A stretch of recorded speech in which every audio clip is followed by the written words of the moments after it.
बांग्लादेश की जो सीरीज थी वो इंडिया के लगभग सारे के सारे यंगस्टरों के लिए काफ़ी अच्छी रही, कमाल की रही।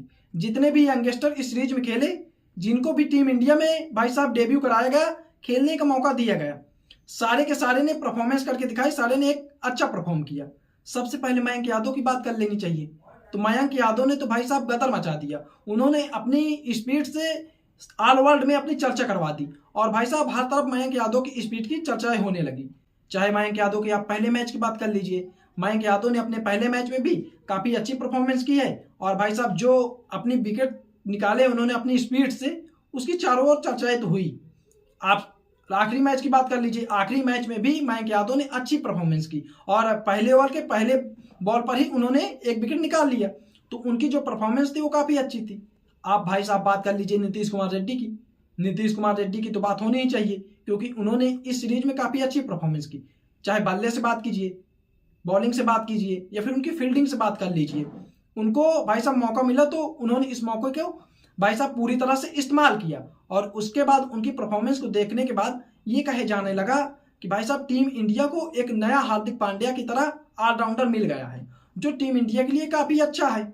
लेकिन अगर इस मैच के बाद कोई प्लेयर सबसे ज़्यादा डिसपॉइंटेड होगा तो वो होंगे अभिषेक शर्मा, क्योंकि भाई साहब आप एक ऐसे लौते प्लेयर हैं जिन्होंने इस सीरीज में पूरी की पूरी सीरीज में परफॉर्मेंस नहीं किया है। तीनों सीरीज में आपसे ओपनिंग कराई गई, बैक टू बैक आपको मौके दिए गए, आपको बैक किया गया, लेकिन आप परफॉर्मेंस नहीं कर पाए।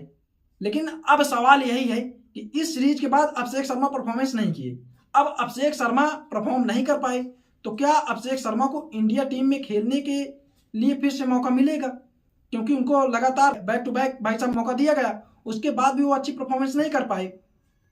अब आपको तो पता है कि टीम इंडिया के अंदर कितना कंपटीशन है, बहुत ज़्यादा कंपटीशन है। अभिषेक शर्मा नहीं चले तो कोई दूसरा आएगा, रणजी मैचेस में करेगा परफॉर्मेंस। अभिषेक नहीं चलेंगे तो उसका सिलेक्शन होगा और तब अभिषेक शर्मा को मौका दिया गया जब टीम इंडिया के भाई साहब रेगुलर ओपनर यशस्वी जायसवाल और शुभमन गिल आराम कर रहे थे, उनको आराम दिया गया था। और अभिषेक शर्मा के लिए एक अच्छा मौका था कि वो यहाँ परफॉर्मेंस करते और उसके बाद भाई साहब बीसीसीआई से कहते कि अभिषेक शर्मा नाम का भी एक ओपनर है, आप उस पर भी चर्चा कीजिए, उस पर भी भाई साहब बात कर सकते हैं उसके सिलेक्शन के लिए, एक ताबड़तोड़ बल्लेबाज है वो। लेकिन उन्होंने अच्छी परफॉर्मेंस नहीं की। अब अभिषेक को मौका मिला और संजू सैमसन को भी मौका मिला, लेकिन संजू सैमसन ने तो अच्छी परफॉर्मेंस कर दी।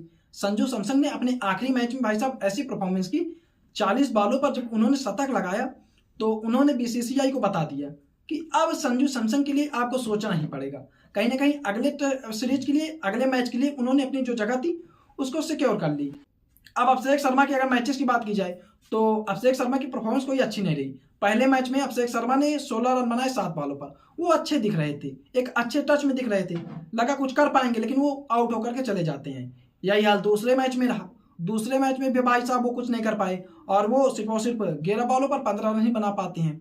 तीसरे मैच में भी अभिषेक शर्मा कुछ खास नहीं कर पाए, 4 बॉल पर 4 रन नहीं बनाते हैं।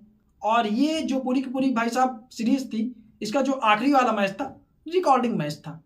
ये जो सीरीज थी वो टीम इंडिया के लिए भाई साहब हिस्टोरिकल थी, क्योंकि इस सीरीज में काफ़ी रिकॉर्ड बने। टीम इंडिया ने सबसे बड़ा टोटल अपने हिस्ट्री का इस सीरीज में बनाया T20 में। संजू सैमसन ने इस सीरीज में रन बनाए, हार्दिक पांड्या ने इस सीरीज में रन बनाए, सूर्य कुमार यादव ने इस सीरीज में रन बनाए, रियान पराग ने रन बनाए। जिनको भी मौका मिला भाई साहब सभी ने इस मैच में रन बनाए। अगर कोई प्लेयर रन नहीं बना पाया तो वो थे अभिषेक शर्मा, कोई फ्लॉप रहा तो वो थे अभिषेक शर्मा। अभिषेक शर्मा की बात की जाए तो जिम्बाब्वे में उन्होंने एक अच्छी सेंचुरी लगाई थी, लेकिन जिम्बाब्वे के बाद उनकी अच्छी परफॉर्मेंस टीम इंडिया में देखने को नहीं मिली। और उन्होंने भाई साहब 7 मैचेस अब तक खेले हैं टीम इंडिया के लिए, जिसमें उन्होंने 155 रन बनाए हैं, उनका 25 के एवरेज है, 174 का स्ट्राइक रेट है।